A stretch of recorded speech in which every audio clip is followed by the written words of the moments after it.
Welcome back to another episode of The Canon, where I bring you latest in comic book and superhero movie news. I'm your host, Terry, and I'm ready to bring you the stuff that matters. Before we get started, just a reminder, go to the description, use time codes, go to different subjects. First off, we got another week and another quote from Amy Pascal and Kevin Feige. The two are at it again. They had another interview in which they gave a new answer that both seem to be on the same page about. And the quote is, "First, there's Spider-Man, happily in place where he's supposed to be, which is in the Marvel Universe. I think everything comes from that. This is the signpost, the tentpole, the signature, and the other movies that Sony's going to make in their relationship to this Spider-Man take place in this world. Although you're not going to see them in the Marvel Universe, it's in the same reality." Alright, so I'm going to keep these comments. Just to also add after that, Feige called that the perfect answer or the perfect way to place it, whatever he said. And so they both agreed on it. I'm going to keep this. The drama continues on, and I've always been in the same spot the entire time, and I'm not quite sure what people have been interpreting from the Sony deal. So for me, it seems like really obvious common knowledge that the Venom and everything they announced is going to incorporate Spider-Man. But for a lot of other people, they've been real hard to grasp it. And so I guess I understand the whole MCU thing is what people are stuck on. But they're not ever going to make a Venom movie without Spider-Man or Black Cat, Silver Sable, I forgot Kraven the Hunter, all these other things they're talking about. They're not going to do it without Spider-Man. And so, while some people say, how's that going to work with MCU? The only thing you need to know is Sony owns Spider-Man. I don't know how many times I have to say that. Marvel, Disney do not own Spider-Man. So, all of that MCU, all this, talk, it does not matter, because at the end of the day, Sony owns Spider-Man and that whole world.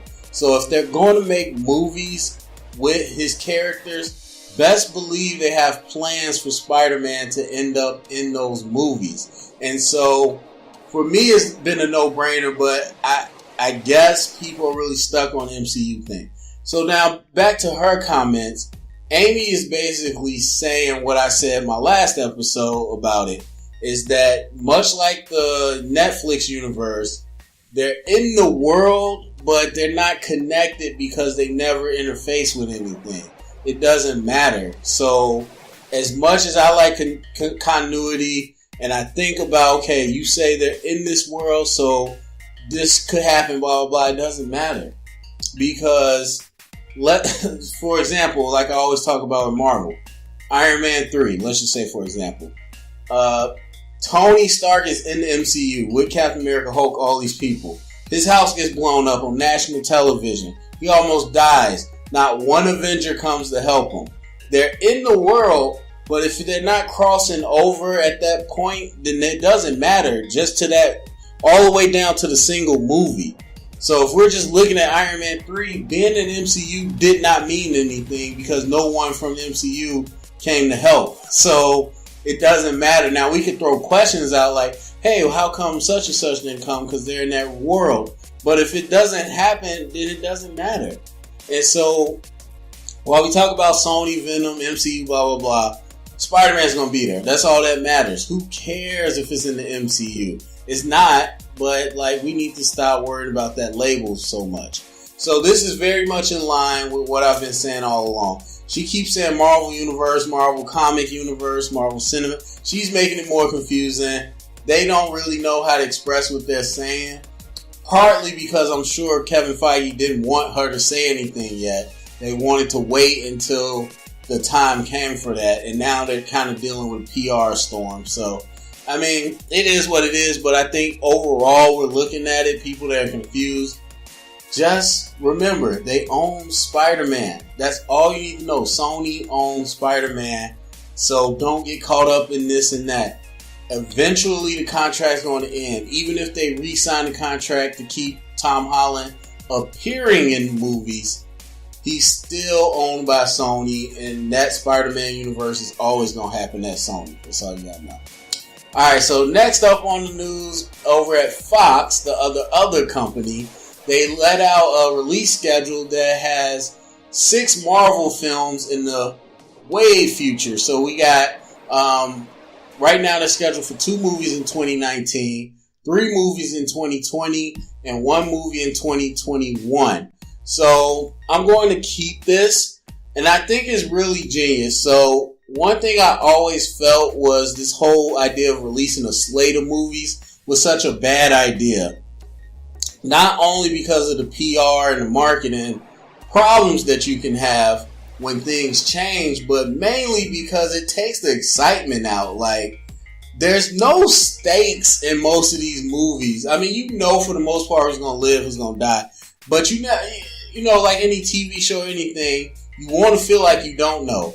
And it never gets to that point in any of these cinematic comic movie universes because they keep showing you what's coming up ahead. So you know such and such is not going to die. You know, like Civil War. It didn't matter what the fight was about. You knew at the end of the day they got to fight Thanos, so they're going to come back together. Or, you know, stuff like that. Or let's just say you release a slate and in 2020 it says Doctor Strange 2. And you try to pump up the movie like, oh, Doctor Strange might die right now. You know he's not going to die. So, I mean, you know, I think it can go either way with people caring about it or not caring about it. But for me, I thought it just didn't make sense. Why even put that out there? And so with Fox, I think it's smart because it doesn't have any titles. It doesn't tell you what the movies are. You just know that there's movies planned. So it's saying, hey, we got a plan. And we feel confident that we're going to make movies, but we're not going to give you everything because things change. And we know the big news is DCU, which in retrospect, most of the early stuff with the DCU hasn't changed. You got BVS, Wonder Woman, Justice League, all that is on schedule and is doing what it's supposed to do.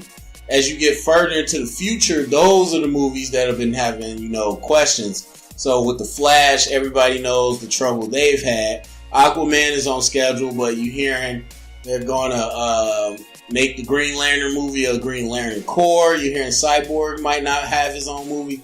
All that stuff is changing. And so once you put it out there for people to see what your plan is, and as soon as plans change, they're like, oh, well, you're not stable.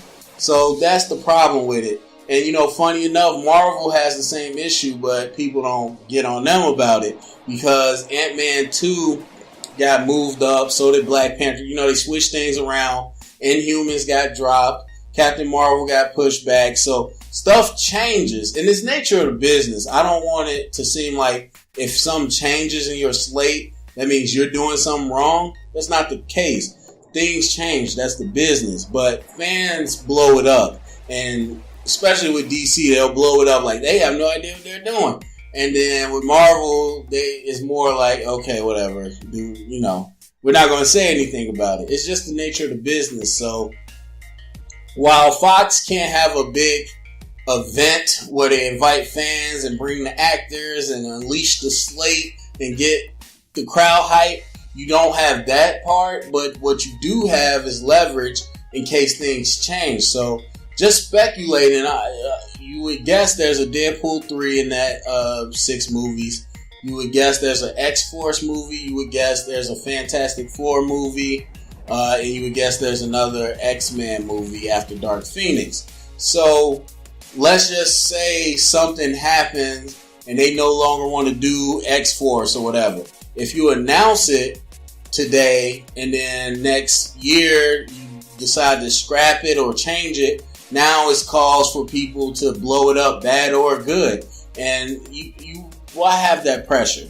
So I think it's smart to just put a slate out there quietly like, look, we're going to have movies these years, but we're not going to tell you what they are. That's what we're working on.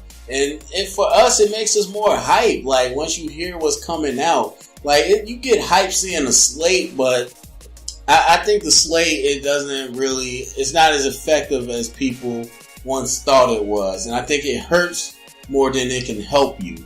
So I'm glad Fox didn't really tell you what was coming. So this is on top of the 3 movies they already announced: Deadpool 2, X-Men Dark Phoenix, and New Mutants. So these 6 new titles or release dates will be on top of the movies we get in 2018. So a lot of stuff coming from Fox. They're trying to build their world nice and strong. Sounds good to me.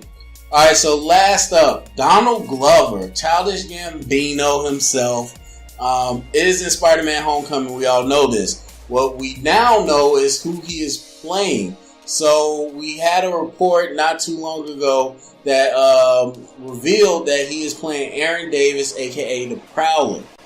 So any fans of Spider-Man will know that this is significant. Aaron Davis, aka the Prowler, in the comics and TV shows is the uncle of Miles Morales, who really pushes him to become Spider-Man when the time comes.